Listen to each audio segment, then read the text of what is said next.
11:52 p.m. Eli sits alone at a folding table, laptop light the only source in the room. He opens a drawer he hasn't touched in years. A Manila Folder, corners gone soft from handling. Not his severance file. Something older. "I built that grid," he says, to no one in the room, before it was ever my name on it. Inside, a head count spreadsheet, 741 rows, one column marked "Eliminate," his handwriting crowding the margin. He doesn't remember signing it. He remembers being told it was only numbers. Somewhere in that stack is a name he hasn't let himself read since. He closes the drawer. Not tonight. Eli scrolls a gig work app with one thumb. The other hand rests flat on a cold mug. A message drops without a sound this time. He already knows the shape of a rejection before he opens it. The algorithm never needed a full sentence to end something. 4 words decide the rest of his week before he even reads them. He opens the banking app next to the rejection. Rent, $1,080, due Friday. Balance, $340 and change. In the mail pile sits a receipt for his daughter's cleats, $38.50, still creased from his back pocket 3 weeks ago. His jaw doesn't move, but his thumb presses the screen harder than the screen requires, like force could change the number underneath it. 3,000 a.m. Eli's headset sits coiled on the desk, untouched since Tuesday, when his queue got folded into someone else's shift. He still logs in anyway, watches a screen that no longer needs his name attached to it. 11 years ago, he ran a floor of 40 people. Tonight, he reviews transcripts. Nobody reads twice. He doesn't call this a demotion. He calls it Thursday. 6,004 a.m. Rosa's text lights the desk before his alarm does. Tomorrow's roster's under review, pending a pilot. Nothing official yet. Eli reads it twice, then a third time, the way a man rereads a diagnosis. His hand stops over the keyboard, mid-sentence. An email he was writing now pointless. Outside, a delivery truck idles. He doesn't answer Rosa yet. He just sits with the word pilot. 7,002 a.m. Eli doesn't go to bed. He types the word pilot into a search bar instead. Then the company's name Rosa mentioned by accident. The first headline calls it Efficiency Gains, bright and bloodless, written by someone who was never logged into a queue at 3,000 a.m. He reads 3 more articles, same phrase, recycled each time, like a script handed to every outlet at once. Nobody in the piece has a last name. He stops scrolling on one paragraph. Headcount optimization, model-driven staffing, reassigned to other functions. He's read this exact vocabulary before, 11 years ago, in a folder he still hasn't thrown away. The words haven't changed, only the company logo at the top of the page. Proof. The sentence structure survives every industry, every decade, every desk it eventually reaches. He closes the laptop lid halfway, not all the way. He doesn't need to open the drawer to see it. Manila, corners soft. A coffee ring on the tab from a desk that doesn't exist anymore. 11 years and 2 apartments, and he still packed it every move, never once asking himself why. Some things you carry because they're evidence, not because you plan to use them. Tonight, the folder feels closer to the surface than it has in years. He starts counting instead of researching. 11 shifts cut in April, 14 by the end of May, then a gap in his notes where he stopped wanting to know. It reads like heat, bleeding out of a system nobody's watching the gauges on. Slow, unannounced, technically nobody's fault. Rosa never got a memo explaining it either. She just got fewer names to schedule every week that passed. He sets the laptop aside and picks up the paperback instead, the same water-stained copy from the moving box. Epictetus put it flat. Long before spreadsheets existed, some things are up to us. Judgment, desire, aversion, the rest. The body, the reputation, the position itself, was never ours to keep. Eli reads the line twice, dry-mouthed. Correct philosophy, terrible timing, when the thing that was never his still owes rent by Friday. Eli calls Des at 9:40 p.m., mid-shift for both of them, phone wedged between shoulder and ear. Des still calls it the center, though the building's been a mattress outlet for 8 months. He drives 4 hours a night for a delivery app, engine idling between drop-offs, headlights the only light on his face. Neither says the word layoff. They don't need to. It's in how long the silences run. Des mentions his daughter's braces almost sideways, like it's weather, not weight.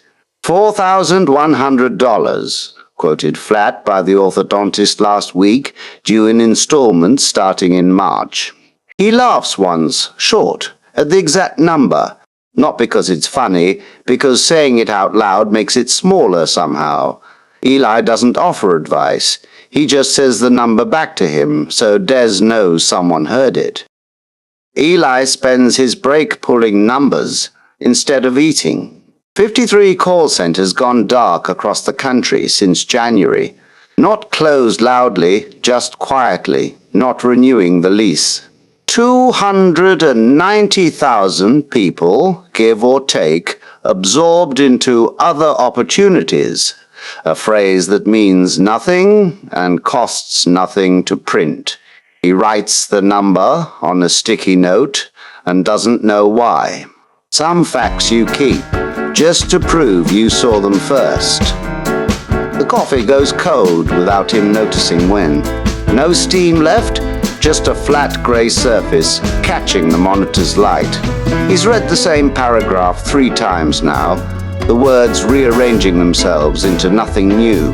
The clock on the taskbar ticks past 1:47 a.m.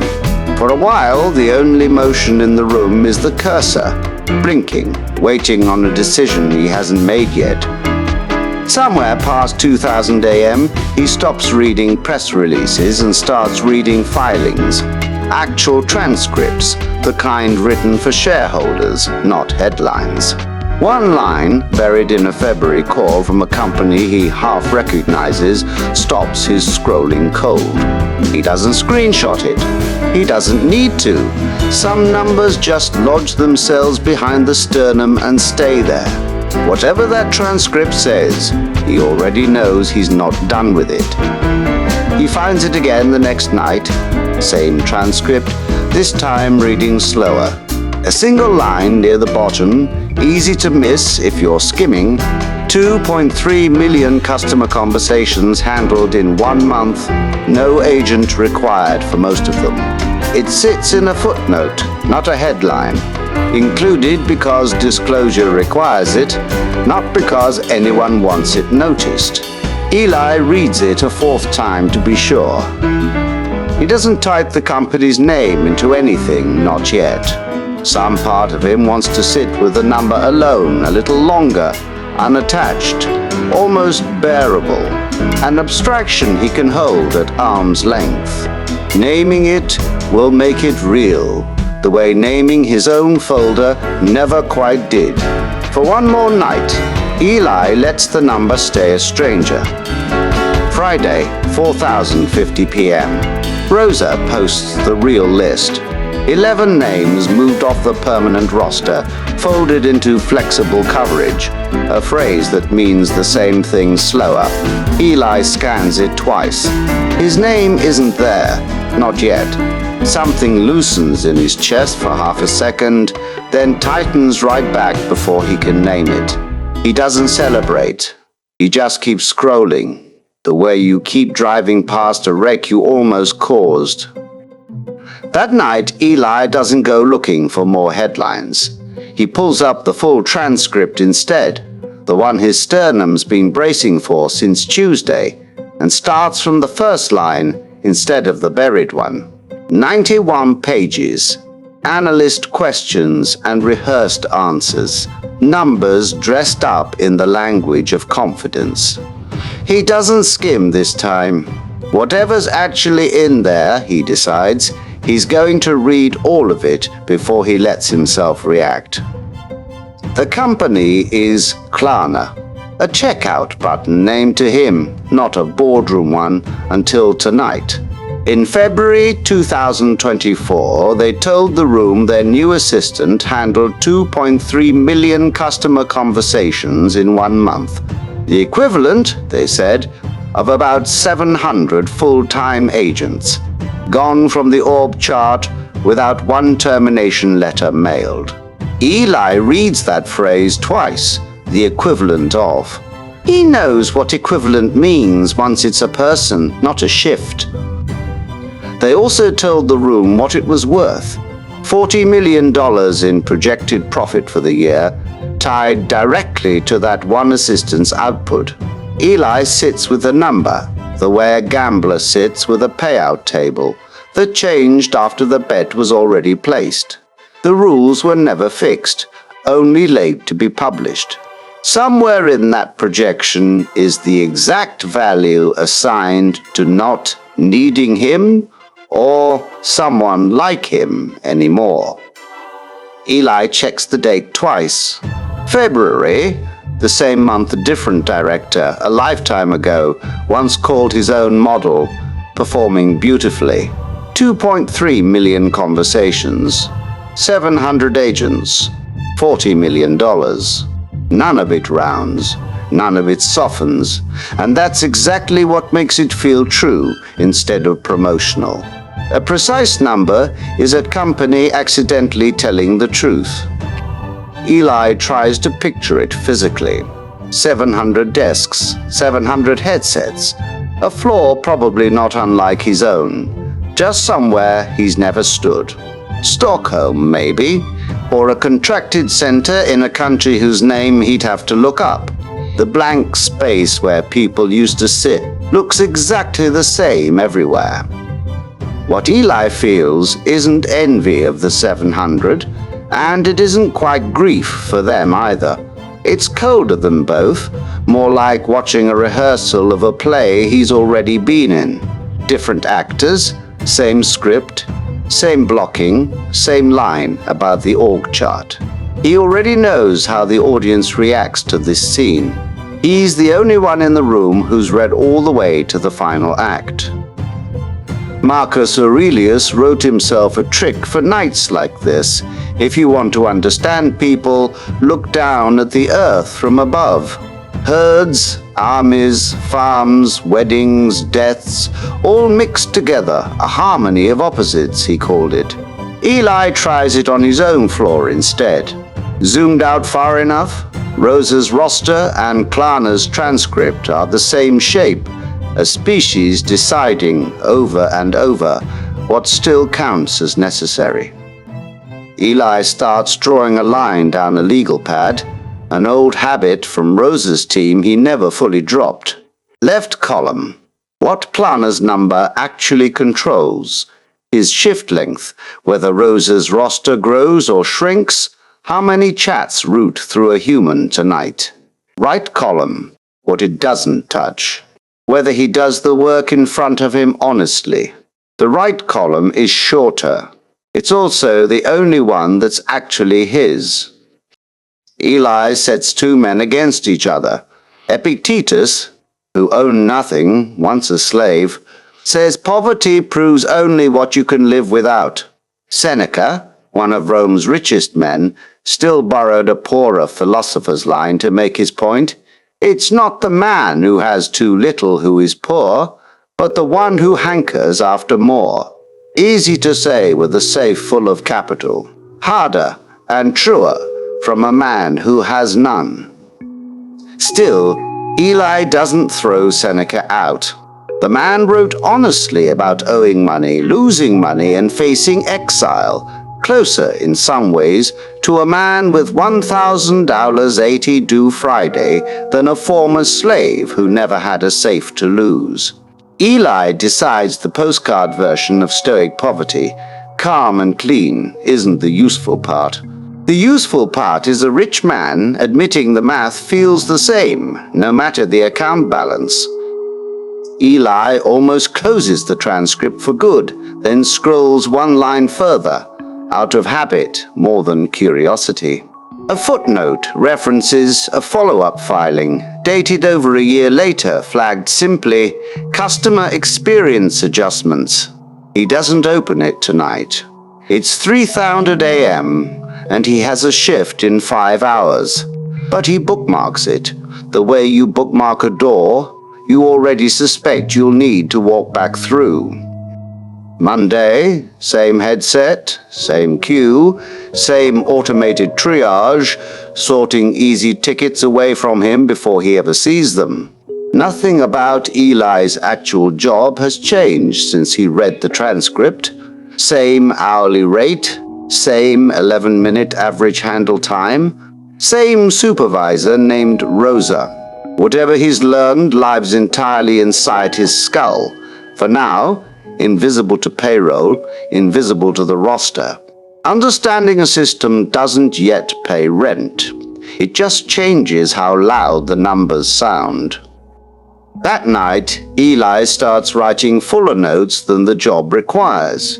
Not for Rosa, not for any audit, just so the next person reading a transcript knows a real customer sat on the other end of it. 3 extra sentences per ticket, unpaid, unnoticed, the kind of work that doesn't show up on any dashboard Klarna will ever build. It's a small rebellion. He doesn't call it that. He just keeps doing it. 2004 a.m. One chat sits open in the queue, unanswered, cursor blinking on both ends of the conversation. No customer typing. No bot responding. Just a window, lit, waiting for anyone at all to move first. Eli watches it for 6 full seconds before he clicks in, long enough to notice how much a silence like that can hold, if you let it. By sunrise, Eli has a name for what he's been doing. Dichotomy of control, judgment, the whole apparatus, a dead Roman and a former slave built centuries apart. Naming it doesn't make Friday's rent smaller. It doesn't bring Dez's shifts back or unwrite the transcript. He can feel the shape of something solid under his feet, finally, but he still isn't sure yet if solid ground and enough ground are the same thing. Eli finally opens the bookmark, months later than he meant to. The filing he'd been avoiding turns out to be dated more than a year after the first one. Customer experience adjustments. Unpacked now into complaints. Response times tickets escalated in circles. An answer that was technically correct and useless in every way that mattered to the person asking it. One customer's complaint stands out quoted in a news piece. Eli finds linked from the filing a bill misread by the assistant, a refund request looped through the same 3 answers for 11 minutes straight before a human finally picked it up. 11 minutes doesn't sound like much until you're the one still on hold, still repeating yourself to something that isn't listening, just passing. By the second filing, Klarna's language has changed entirely. No more equivalent of 700 agents. Now just a quiet line about reinvesting in human support capacity. No press conference walks anything back. It reads like a retreat, run the way armies actually retreat, not a dramatic withdrawal, just fewer advances announced. Ground given back one unannounced hire at a time. Eli finds the actual job posting, buried 3 pages into a careers site, unremarkable, corporate, boring in exactly the way a real listing is. He reads it twice, checks the pay, checks that it's not remote only, that it's an actual building with an actual address. He doesn't feel like celebrating. He feels like a man standing at a grave that just impossibly breathed. That night, the old drawer feels loud again, the way a phone feels loud before it even rings. Eli doesn't open it yet. He just sits near it, the manila corner visible past the edge of a stack of unrelated mail, waiting the way he's waited 11 years to actually look at what's inside. Whatever name is in that folder, he suspects now it isn't a stranger's. Eli calls Des to tell him about the listing, already composing the sentence in his head. Des cuts him off before he finishes. His old center didn't get a reversal, no quiet rehire, no second filing walking anything back. It just closed for good in March, the lease not renewed, the building already gutted for something else. 2 companies, same industry, same pilot. One blinked, the other didn't need to. Des tells him this flat, no heat in his voice, which is somehow worse than shouting would have been. Months ago, he stopped answering half his texts, stopped picking up on the second ring, started sleeping through calls he used to take at any hour. No doctrine caught him. No Marcus Aurelius paperback in a moving box. Just a man doing the math on his daughter's braces and running out of columns that add up. Eli doesn't tell Des about the dichotomy of control, doesn't mention Epictetus, or the legal pad, or the 2 columns. Whatever he's built for himself these past months didn't reach far enough to catch a friend standing right next to him. He says this to himself later, out loud, alone in the kitchen. The framework held him up. It did not hold Des up. Both of those things are true at once. Musonius Rufus taught something. Eli only now feels the weight of. That philosophy proves itself worthless the moment it stops making a person more useful to the people around him. Eli turns that over next to Des's silence. All those months of legal pads and Roman doctrine, and he never once thought to just show up at Des's door instead of texting a job link. Understanding a virtue and living it aren't the same skill. Rosa catches him before his shift starts, and for once she's smiling with actual news. 2 new day shifts opening next month. Direct hire, benefits included. The company quietly walking back 18 months of flexible coverage. Language without ever using the word mistake. Eli asks who's eligible. Rosa says seniority first. He doesn't say anything about Des because there's nothing on this particular list that can reach him now. That night, Eli finally opens the drawer all the way. The folder isn't sealed, hasn't been in years, just never opened. Inside, the grid he built himself, 11 years back, 741 rows, 1 column marked Eliminate. His own handwriting crowding a margin he'd forgotten he ever filled in. He told himself for over a decade that folder held the day someone did this to him. It holds the day before that. Eli finally lets himself read past the header. His name isn't on the Eliminate column at all. It's on the signature line beneath it, next to 2 other names, approving headcount reductions for a floor he'd never once visited. The name he'd been avoiding for 11 years belongs to someone else entirely, a coworker. 2 cubicles down, quiet, forgettable, gone. 6 months before Eli's own folder ever got built. Something hot surfaces, but it isn't aimed at the men who cut him 11 years later. It's aimed backward at the version of himself who signed that page without asking a single question about the person attached to it. He'd used the word headcount 100 times without flinching.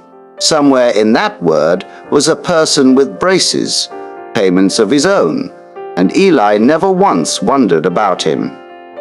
Eli says it out loud, alone in the kitchen, to no one. I called people headcount too. Nobody absolves him for saying it. Nobody's supposed to. The folder doesn't get lighter.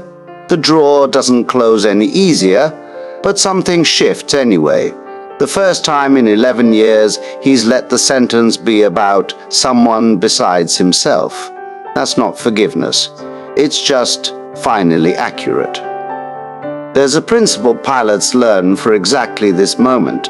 When a plane stalls, you don't blame the sky, you fix the instrument. Nose down, power in, trust the training over the noise in your own head.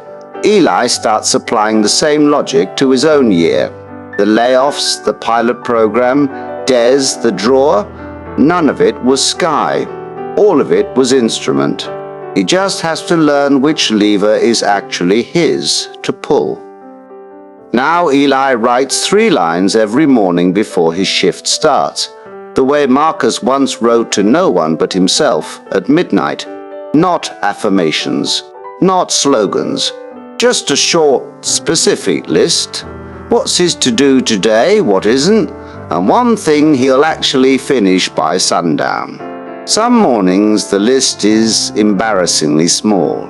He writes it anyway, in the same handwriting that once filled a margin marked "Eliminate."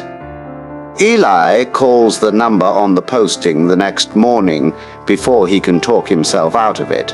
He puts his own name in first, then asks, almost as an afterthought, that isn't really an afterthought, whether the listing's open to referrals. He gives them Des's name and number before he hangs up. It's a small thing, unlikely to matter, the kind of call that costs him 4 minutes and absolutely nothing else. That night, Eli runs a drill he picked up from Seneca's letters. Imagine the worst before it arrives. Calmly, in detail, like packing for a trip you hope not to take. He pictures the call, the folder, the walk to his car with a box under one arm.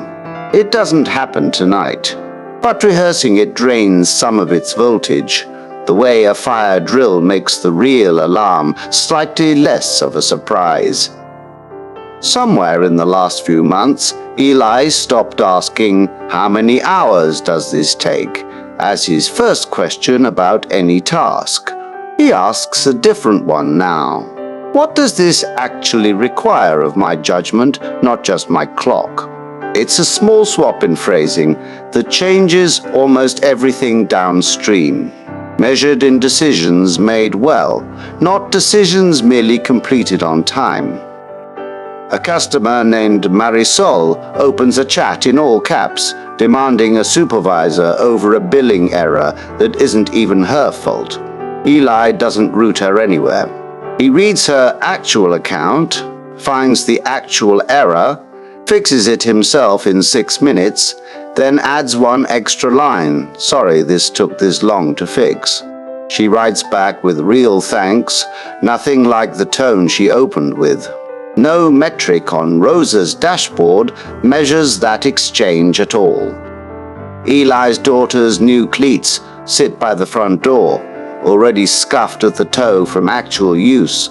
No longer a receipt folded in his wallet, but an ordinary object nobody in the house even notices anymore. He stops in the hallway for a second anyway, just looks at them.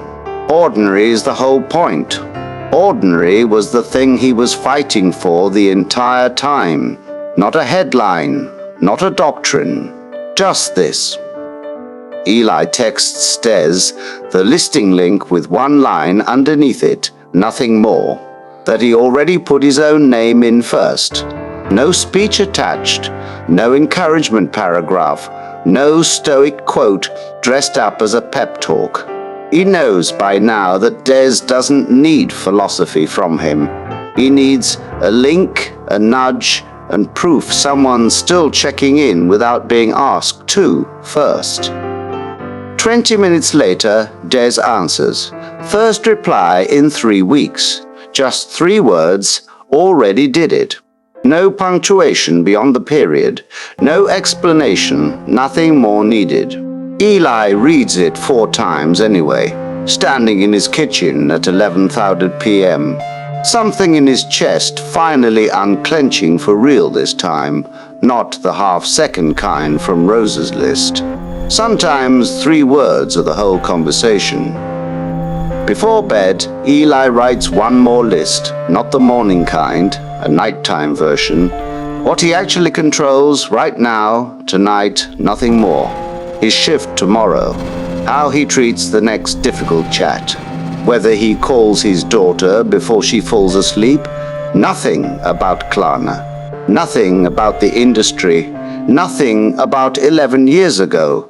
Just the 4 things directly in front of him, written small and entirely his. Eli still reads earnings calls most nights, but the posture's different now. He's not bracing for a verdict handed down from somewhere else. He's checking his own math instead. Did the shift run clean? Did Marisol's account actually get fixed? Did the 4 things on last night's list get done? His stomach used to be the reason he opened the laptop at all.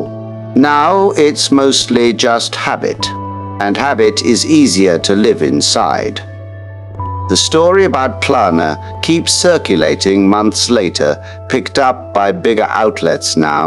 The human flaw quietly restored, imperfectly, one department at a time. Eli reads the same facts he read 11 months ago, and they land completely differently this time. Not as a warning about someone else's ending anymore. As a report from a version of the future he helped keep from becoming the only version available. Eli doesn't pretend the reversal came from anyone's conscience. It came from complaints, churn, a board doing arithmetic and not liking the answer. He says that plainly to himself, no softer version. But he refuses to let a cynical cause erase a decent effect. Eli doesn't tie a bow on any of it. Des still doesn't have his job back. 700 and something people got theirs, more or less, restored by a spreadsheet correcting itself, not by anyone's apology. He used to need endings to be clean before he could trust them. Tonight, he just lets this one stay exactly as messy as it actually is, and calls that its own kind of honest. Eli clocks out at the same terminal, same chair, same building, that almost stopped needing him twice this year. His headset sits on his own head now instead of coiled untouched on the desk cord, looped the way he likes it. The small physical proof that, tonight at least, the queue still needed a person listening on the other end. He doesn't call any of this a victory. Victory implies an ending, a scoreboard, someone raising an arm. Eli calls it a Tuesday instead, and means that as close to the highest compliment he has left to give anything. Ordinary, repeatable, still standing, no parade required. A man who's lost enough learns that ordinary was always the actual prize, dressed up as nothing. Marcus Aurelius wrote himself the same line for mornings like this one, centuries before headsets existed, at dawn when it's hard to get up. Tell yourself, I have to go to work as a human being, to do the thing I was put here to do. Eli doesn't recite it like scripture. He just gets up, the way the plants and the ants and the bees do, and goes to work. For 6 quiet seconds, nothing moves. No chat drops into the queue, no notification chimes, just the hum of a building that stopped bleeding out for now. Eli sits inside that stillness without rushing to fill it with anything, doctrine or otherwise. Then the queue lights up, same as every night, and he answers it, same as every night. And that's the whole of what he has to offer tonight. So here's the only instruction Eli has left to give. Before you check what anyone said about your worth today, check what you actually built, not what got announced, not what got claimed in a filing. What you actually did with your own hands for someone who'll remember it. That's the only ledger that was ever really yours to keep. Eli turns off the desk lamp, the folder back in the drawer, closed all the way this time, not hiding, just filed. Somewhere tonight another company is telling a room of shareholders exactly what it no longer needs. Somewhere a year from now they'll tell a different room what it turned out they needed back. Every model gets audited eventually. Make sure yours still needs you when it does.